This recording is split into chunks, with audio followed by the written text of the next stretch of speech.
నేను పార్టీలకు అతీతంగా మాట్లాడుతున్నాను అధ్యక్ష. తెలంగాణ శాసనసభ్యుడిగా మళ్ళీ మధ్యన ఏదో ఢిల్లీలా గల్లీల గురించి మాట్లాడకుండా తెలంగాణ శాసనసభ్యుడిగా ఇప్పటి వరకు మాట్లాడితే ఒకటి అర్థం కాలేదు అధ్యక్ష. వీళ్ళందరూ 26,000 మంది రిక్రూట్ చేసినామని గత ప్రభుత్వంలో ఉన్న వాళ్ళు, ఇప్పుడు ఈ ప్రభుత్వం రాగానే 11,000 మందిని టీచర్స్ని రిక్రూట్ చేసినామని వీళ్ళు,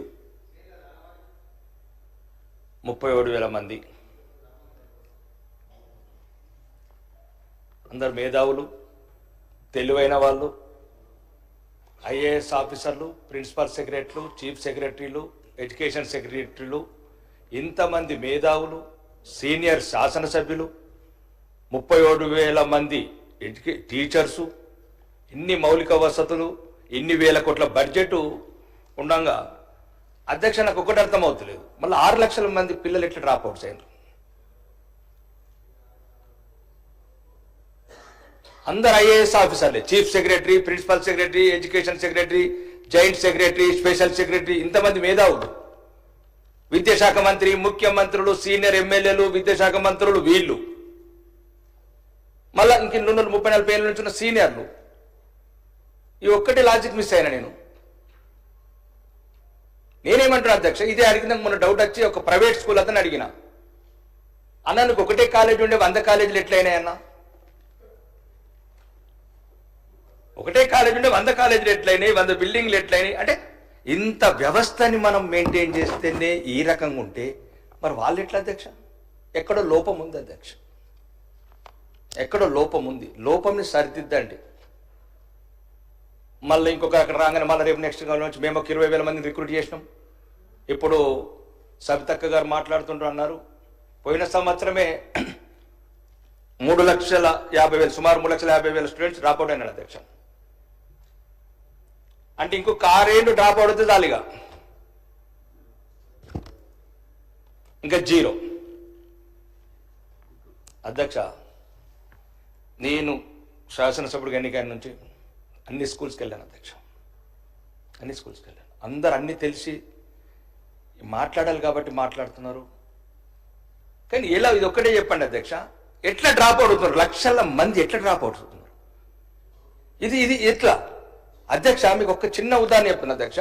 ఒక ప్రైవేట్ స్కూల్ కాడ మామూలు బిల్డింగ్ ఉంటుంది, ఒక పాత బస్సు ఉంటుంది.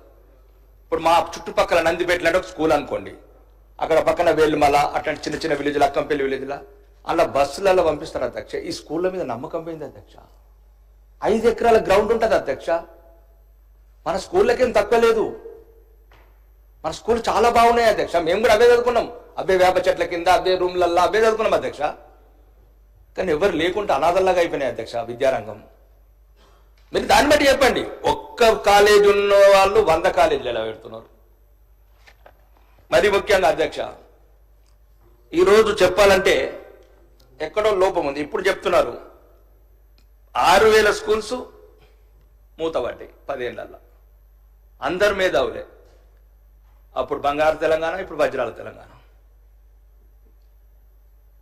6,000 స్కూల్ మూతపడ్డాయి అధ్యక్ష. మళ్ళా పోయిన సంవత్సరం సుమారు 1,834 స్కూల్ అధ్యక్ష. మళ్ళీ ఇప్పుడు కూడా మళ్ళీ మేధావులు వచ్చినాం అసెంబ్లీలకు. కొత్తగా ఐఏఎస్ ఆఫీసర్లు రిక్రూట్, వాళ్ళ తెలివి కూడా తోడైంది మనకు. మరి ఇంకా 0 ఎన్రోల్మెంట్. ఇప్పుడు కూడా గౌరవ సభ్యులు చెప్పినారు 1931 స్కూళ్ళలో 0 ఎన్రోల్మెంట్. మరి ఎక్కడ పోయింది అధ్యక్ష ఇది? విద్యనే భవిష్యత్తు అంటున్నాం, పేదవాడికి ఉన్న ఒకే ఒక ఆయుధం అంటున్నాం. ఎక్కడుంది అధ్యక్ష ఈ లోపము? కాబట్టి అది నేనొక్కటి మీ ద్వారా అడగాలనుకుంటా అధ్యక్ష ప్రభుత్వాన్ని. ఒకవేళ ఈ 6,000 స్కూళ్ళు మూతపడ్డాయి, పోయిన సంవత్సరం 1,800, 7,800 అధ్యక్ష. మరి స్కూళ్ళని ఏం చేస్తారు మూతపడ్డాయి? ఇప్పుడే 8 లక్షల అప్పుల పాలైన, ఇప్పుడు కదా 400 ఎకరాలు కల్చర్ స్కూల్ ఏమైనా ఆలోచన ఉందా ప్రభుత్వానికి భవిష్యత్తులో? ఇది ఒకటి క్లారిఫై చేయాలని కోరుతున్నాను అధ్యక్ష. లేదు, ఎట్లయితే మేనిఫెస్టోలో కాంగ్రెస్ మేనిఫెస్టోలో పెట్టినట్లు 15% బడ్జెట్ పెంచి దీన్ని ప్రత్యేకంగా ఎవరైతే ఒకవేళ ప్రైవేట్ కాలేజీలలో సక్సెస్ అయిన రేషియోను మేనేజ్మెంట్ నిలిపి తీసుకొని మనం చేయలేనిది ఇన్ని వేల కోట్ల బడ్జెట్, ఇంత అనుభవం ఉన్న మంత్రులు, అనుభవం ఉన్న చీఫ్ సెక్రటరీలు, ఇన్ని సౌకర్యాలు, ఇన్ని లక్షల జీతభత్యాలు. చిన్న ఉదాహరణ చెప్తున్నా అధ్యక్ష, 30,000 సాలరీ తీసుకునే వార్డెన్ హాస్టల్ ఎంతో బాగుంటుంది అధ్యక్ష. సుమారు ₹1,00,000 తీసుకునే వార్డెన్ ఉండే హాస్టల్ ఏమో పిల్లలకు ఎలుకలు కరుస్తాయి అధ్యక్ష. ఒకటే అధ్యక్ష, వాళ్ళకి ఎవరు లేరు. కన్నవాళ్ళు మర్చినరు, పట్టించుకోవాల్సిన ప్రభుత్వాలు మర్చినాయి. నేను చెప్తున్నా అధ్యక్ష, ఒక లక్కంపల్లి నేను వెళ్ళాను ఊరు. 1 నుంచి 5వ తరగతి ఒకటి రూమ్లో అధ్యక్ష, ఒకటే టీచరు, ఫస్ట్ నుంచి 5th. ఏ స్టాండర్డ్స్, ఏ నమ్మకంతో పెట్టుకోమంటారు అధ్యక్ష? ప్రభుత్వ స్కూళ్లకు ఏ నమ్మకంతో పోమంటారు? ఆడొక బాత్రూమ్ లేదు, కూర్చోతందుకు ఫర్నిచర్ లేదు, చుట్టుపక్కల పందులు, కోతులు. మేము ఇంత ఇచ్చినాము, మేము అంత ఇచ్చినాము, మేము ఇక్కడికి తీసుకెళ్ళినాము, మేము ఇక్కడికి తీసుకెళ్తున్నాము. ఏం లేదు అధ్యక్ష. దయచేసి మీ ద్వారా ఈ ప్రభుత్వాన్ని ఒక్కటి అధ్యక్ష, 15 నెలలైంది అధ్యక్ష, నేను ప్రభుత్వం దోలికి వెళ్ళట్లేదు అధ్యక్ష. మీ ద్వారా ప్రభుత్వానికి చెప్తాను అధ్యక్ష, ప్రత్యేకంగా విద్యను అన్నిటికి మూలం అధ్యక్ష. విద్యను అన్నిటికి మూలం. ముఖ్యంగా మధ్యతరగతి, పై మధ్యతరగతి అంతా ఇక ప్రైవేట్ స్కూల్కి వెళ్ళిపోయినారు అధ్యక్ష. 31 లక్షల మంది ఆల్రెడీ ప్రైవేట్ స్కూల్కి వెళ్ళిపోయినారు అధ్యక్ష. ఈ 19 లక్షల మంది ఆ స్కూళ్ళల్లో ఉండాలంటే అధ్యక్ష, ఫస్ట్ మీరు ఎప్పుడన్నా మీ సౌకర్యం చూసుకొని, ఎంత ఇంపార్టెంట్ పేదోడికి భవిష్యత్తు అయినా ఈ విద్యకు ఒక ప్రత్యేకంగా మంత్రిని కేటాయించాడు. మీ వెసులుబాటు చూసుకొని, మేము దాంట్లో అంతా మీ ప్రభుత్వంలో ఇన్వాల్వ్ కాదలుచుకుంటలేను. ఎందుకంటే అది నాకు ఒక చిన్న రిక్వెస్టే. ఎందుకంటే ఇంత ఇంపార్టెంట్, ఈ రకంగా డ్రాప్ అవుట్స్ అవుతున్నాయి, హాస్టళ్లలో ఇన్నిగానో ఇబ్బందులు ఉంటున్నాయి, పిల్లలు సుమారు 90 మంది పిల్లలు చనిపోయినారు అధ్యక్ష. ఒక ప్రత్యేకంగా విద్యాశాఖ మంత్రి ఉంటే అతనికి ఒక టైం ఉంటుంది అధ్యక్ష, దాని మీద ఒక రివ్యూ చేయటము. ఎందుకంటే గౌరవనీయ ముఖ్యమంత్రులు, ఎందుకంటే వాళ్ళకు ఎన్నో వర్క్స్ ఉంటాయి సార్, ఎన్నో విషయాలు ఉంటాయి, ఢిల్లీ పోవాలి, ఎన్నో కార్యక్రమాలు ఉంటాయి ముఖ్యమంత్రి గారికి, ఆయన ఉన్న బిజీ దృష్ట్యా. కాబట్టి ఇంత ప్రత్యేకమైన విద్యాశాఖ మీద నిర్లక్ష్యం ఎందుకు ప్రభుత్వానికి?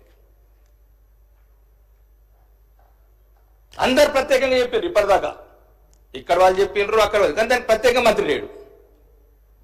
కాబట్టి గౌరవనీయ మీరు ప్రభుత్వం ఆలోచించి దయచేసి వీలైనంత తొందరలో విద్యాశాఖకు ఒక ప్రత్యేకమైన మంత్రిని కేటాయించండి.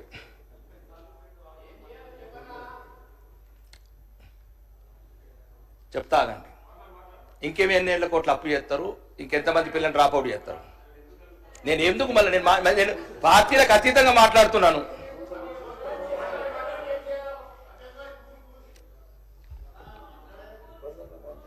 అధ్యక్ష, నాకు ఏమి ఈరోజు మంచి ప్రశాంతంగా ఉంటుంది అధ్యక్ష. నేను పేదోళ్ళ గురించి మాట్లాడాలి.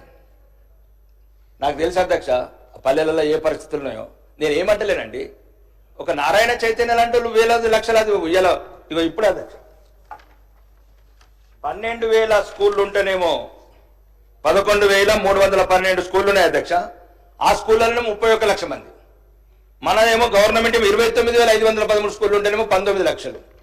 ఇది మన పనితీరు. నేను అంతే చెప్తున్నా, మన పనితీరు లెక్కలు మీరు ఇచ్చిన అంకెలు చెప్తున్నా. నేనేది ప్రత్యేకంగా రాసుకోరాలేదు అధ్యక్ష. తెలంగాణ ప్రజలకు తెలాలి. రెండోది చదువు కూడా ముఖ్యమే అధ్యక్ష. మాలాంటి నాయకులు ఈ సభలలో ఉండాలా లేదా? రాజకీయాలలో వాళ్ళకి సరైన చదువు అయితేనే సరైన ఓటు విలువ తెలుస్తుంది. ఆ విద్య లేనందువల్ల, సరైన నాణ్యత లేని విద్య లేనందువల్లనే మాలాంటి వాళ్ళం నోటికి వచ్చింది మాట్లాడటం, మభ్య పెట్టడం, మోసం చేయటం, చట్టసభలకు రావడం, వాళ్ళ గురించి పట్టించుకోకపోవడం. వాళ్ళకి విద్య వచ్చిందనుకో అడుగుతాడు. ఇప్పుడు మేము అడిగింది అడుగుతాడు, పేదవాడి కొడుకు అడుగుతాడు, ఎందుకు మా హాస్టళ్లలో ఎలుకలు ఎందుకు ఉండాలా, మేము తినే సాంబార్లో నీళ్ళు ఎందుకు ఉండాలని అడుగుతాడు అధ్యక్ష పేదవాడు. అంతకుమించి ఏం లేదు అధ్యక్ష. ఏ ప్రభుత్వమైనా ఉన్నారు. ఇప్పుడు బట్టి విక్రమార్క ఉన్నాడు, ఉప ముఖ్యమంత్రి గారు, సీనియర్. ఇట్లాంటి వ్యక్తులతో ఒక ప్రత్యేకంగా ఆలోచించండి. నేను మా పార్టీ ఈ పార్టీ అంటే నేను, అందరూ రిక్రూట్ చేస్తున్నారు, కోట్ల కొద్ది బడ్జెట్ పెడుతున్నాం. ఇంక ఇప్పుడు చెప్పారు, మన ఊరి మన బడి, అమ్మ ఆదర్శ పాఠశాల పేర్లు మార్చుండ్రి, స్కీములు పెట్టుండ్రి, డ్రాప్ అవుట్స్ కానీ. ఒకటే అధ్యక్ష, అన్ని తీసుకున్నాం పేదవారి దగ్గర, విద్యాన్ని ఇద్దాం అధ్యక్షాడికి, బతకని. ఏమైతే అధ్యక్ష? స్కూళ్ళు లేవా? ఎక్కడ అధ్యక్ష? ఇగో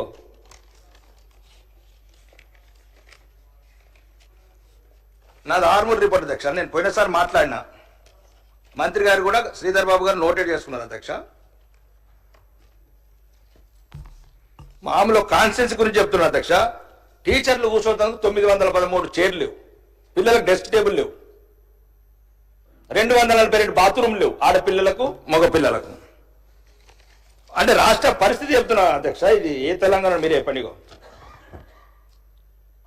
ఆర్మూరు మండలం 29 అమ్మాయిలకు, ఆలూరు 2, దొంకేశ్వర్ల 17, నందిపేట 54, మాకులూరు 17.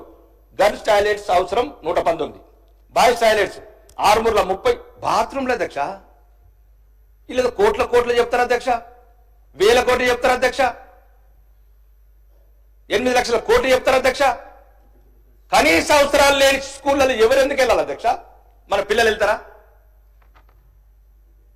ఎందుకు డ్రాప్ అవుట్స్ అవుతున్నాయి? ఒక్కరు కూడా ఆలోచిస్తలేదు అధ్యక్ష.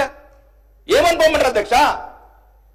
16 సంవత్సరాల అమ్మాయి బాత్రూమ్ లేని స్కూళ్ళల్లో ఎందుకు వెళ్ళాలి అధ్యక్ష? మా ఆర్మూర్లో 60% డ్రాప్ అవుట్స్ ఉన్నాయి అధ్యక్ష. ఆర్మూర్ నియోజకవర్గంలో, ఉత్తర తెలంగాణలో.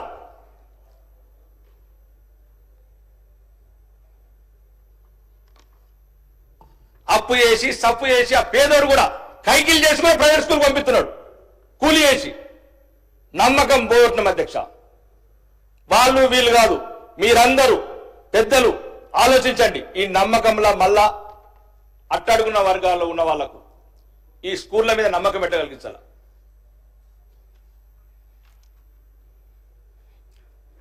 మొత్తం 48 స్కూళ్లలో 240 బాత్రూమ్ లేవు అధ్యక్ష.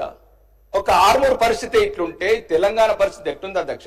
33 జిల్లాలల్లా కిచెన్ షెడ్ 48 లేవు, 21,445 మీటర్ల కంపౌండర్లు. ఏ స్కూల్ కంపౌండర్లు? పందులు, కోతులు, భద్రత లేని బతుకులు. 104 క్లాస్ రూమ్ లేవు అధ్యక్ష. 728 క్లాస్ రూమ్ల టేబుల్ లేవు అధ్యక్ష. టేబుల్ లేవు అధ్యక్ష. 914 టీచర్లు కోసం చైర్లు లేవు, 914 చైర్లు. పిల్లలు కూర్చున్న డెస్కులు 2,953. 126 స్కూళ్ళకు పెయింటింగ్స్ లేవు అధ్యక్ష. బూత్ బంగ్లాలు. కొన్ని ఊర్లో అయితే అధ్యక్ష ఆ మీదికెళ్ళ పెంకులు కూడా కూలిపోయినాయి. అలా కూర్చొని భయపడి ఏ తల్లిదండ్రులు పంపిస్తారు అధ్యక్ష స్కూళ్ళకు? అందరు అన్ని చెప్తున్నారు, డ్రాప్ అవుట్స్ కారణం వెతకండి.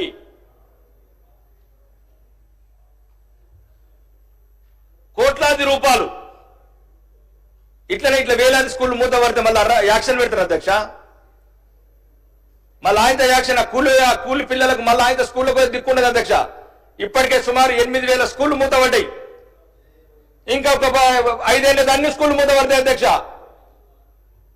మళ్ళా ఖాళీ ఉన్నాయి కదా, పనికిరావు కదా, మళ్ళా యాక్షన్ పెడతారు అధ్యక్ష. ఇప్పుడు ఏం చేస్తారు అధ్యక్ష చెప్పండి? ఇప్పుడు ఈ 2,000 స్కూళ్ళని ఏం చేస్తారు? ఇప్పుడు 7,834 స్కూళ్ళు ఉన్నాయి అధ్యక్ష, మూతపడ్డాయి. ఏం చెప్తారు? ఇంకా 10 ఏళ్ళు చూస్తారు యాక్షన్. అప్పటి 16 లక్షలు అవుతుంది అప్పు. అంటే ఇప్పుడే ముఖ్యమంత్రి గారు అంటున్నారు 6,500 కోట్లు కడుతున్నామని. అప్పటికి 20,000 కోట్లు అప్పు కట్టాలా? అది కట్టాలా? విద్యను మాత్రం దూరం చేయకుండా అధ్యక్ష, పేదోళ్ళకు ఏదైనా దూరం చేయరు అధ్యక్ష. వాళ్ళకి విద్య వస్తేనే మనం సెట్ అవుతాం అధ్యక్ష, సమాజం కూడా సెట్ అవుతుంది. అడుగడుగున మోసపోతున్నారు. వాడు షాపింగ్ దగ్గర మోసమే, కిరాణా ఖర్చు కాడ మోసమే, బట్టల కొట్టు కాడ మోసమే, బస్ స్టాండ్ కాడ మోసమే. దీనికి అన్నిటికి సమాధానం పేదవాడికి విద్య రావాలి అధ్యక్ష. వాడు సెట్ చేసుకుంటాడు, మన నెట్ సెట్ చేసుకుంటాడు. ఒకటే అధ్యక్ష, ఈరోజు దయచేసి దీనికి ప్రత్యేకంగా ఏం లేదు అధ్యక్ష. దీనికి ఒక మంచి అంటే వాళ్ళు ఇంకో రకం అర్థం తీసుకోకండి. ఎవరికైతే పేదల మీద ప్రేమ ఉంటుంది, పల్లెటూర్లకి వెళ్ళి వచ్చిన ఆ పేగుబంధం ఉంటుంది. ఇంటర్నేషనల్ స్కూల్ చదువుకొని అమెరికాలో పిహెచ్డీలు చేసి పీజీలు చేసి వచ్చి ఈరోజు ఇట్లా ఆడ 163 ఎకరాలు ప్రభుత్వ భూమి ఉంది అధ్యక్ష.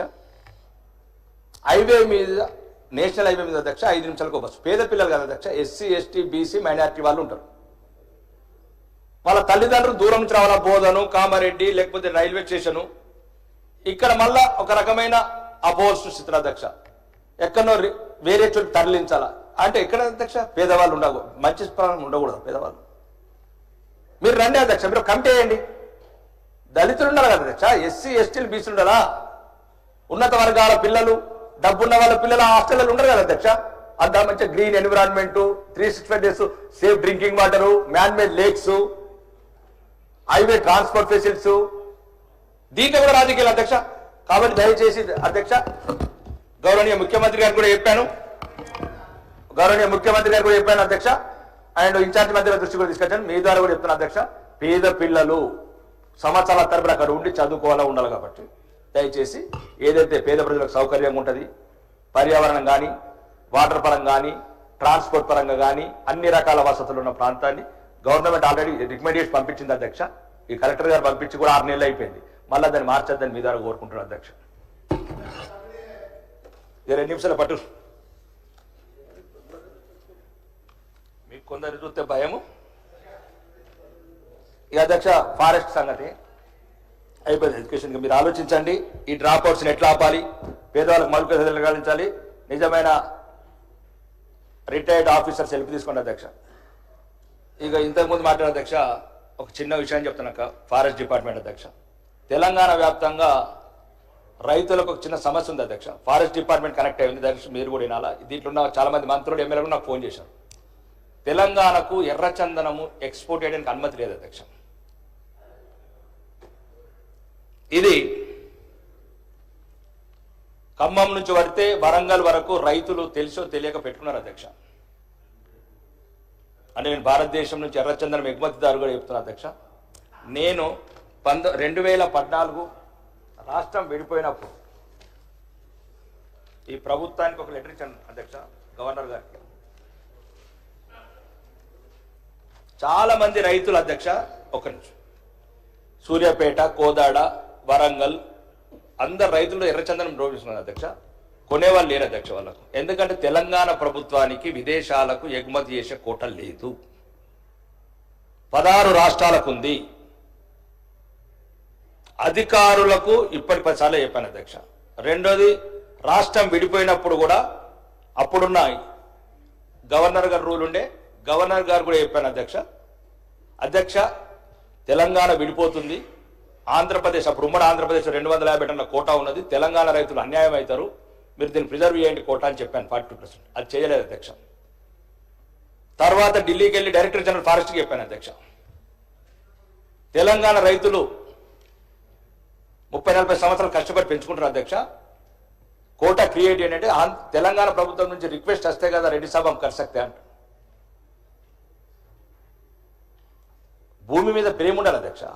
తన రైతు 30 సంవత్సరాలు 5 నెలలు పంట పండితేనే మద్దతు ధర గురించి కొట్లాడతాం. 30 సంవత్సరాలు పంట పండించిన రైతుకు ఎగుమతి కోట క్రియేట్ మీ ద్వారా అటవీ శాఖ మంత్రి గారికి చెప్తున్నాను అధ్యక్ష. ఇంకా ప్రొద్దున మీరు కూడా అన్నారు కదా సార్ అధ్యక్ష, అదేంది మా దగ్గర కూడా ప్రాబ్లం ఉంది అధ్యక్ష. కోనాకాప్స్ అనే చెట్లు, నియోజకవర్గ కోనాకాప్స్ చెట్లు, ఆ 273 కోట్ల చెట్లు అధ్యక్ష ఎక్కడ ఉన్నాయో కనబడతలేవు. దయచేసి అడవి లేకపోతే ఏది లేదు అధ్యక్ష, ఆక్సిజన్ లేదు, ఆయుష్ లేదు. మీరు అన్నట్టు మధ్యలో కొంత శాసనసభలు కూడా మాట్లాడుతున్నారు అధ్యక్ష. అడవి గురించి నాకు బాగా తెలుసు. నేను కూడా మొన్న ఏదో మీటింగ్లో కూడా మన సురేఖ మంత్రి గారు, కొండ సురేఖ మంత్రి గారు రివ్యూలో కూడా చెప్పాను, అడవిని కాపాడే వాళ్ళే అడవిని అమ్ముకుంటున్నారండి. కొన్నిటి మాత్రం ఎక్సైజ్ వేరు అధ్యక్ష, కమర్షియల్ ట్యాక్స్ వేరు. ఇది అడవితోనే. లక్ష్మణ్ ఒక్క నిమిషం అయిపోతుంది, క్లోజ్ చేస్తాను. 2 నిమిషాలే పోదా, ఇఫ్తార్ పోతావు కదా, అంతే కదా, ఇఫ్తార్ పోతావు కదా. నేనేమన్నా అధ్యక్ష, ఈ చెట్లు ఎక్కడెక్కడ పనికొచ్చే చెట్లు అధ్యక్ష. ఈ కోనా కార్ప్స్లు, ఆ కార్ప్స్లు పెట్టి ఏదైనా పండ్ల చెట్లు, ఎందుకంటే పండ్ల చెట్లు లేకపోతే ఏదైనా వేప చెట్లు లేకపోతే రాగి చెట్లు లేకపోతే కలపక పనికొచ్చే చెట్లు ఏదైనా ఒక ప్రయోగంగా డిపార్ట్మెంట్కు స్పెషల్గా ఇన్ఛార్జ్ పెట్టి అధ్యక్ష ఈ యొక్క పర్యావరణం పెంచాలని కోరుకుంటాను అధ్యక్ష. మరి ముఖ్యంగా ఈ అవకాశం ఇచ్చిన మీకు ధన్యవాదాలు.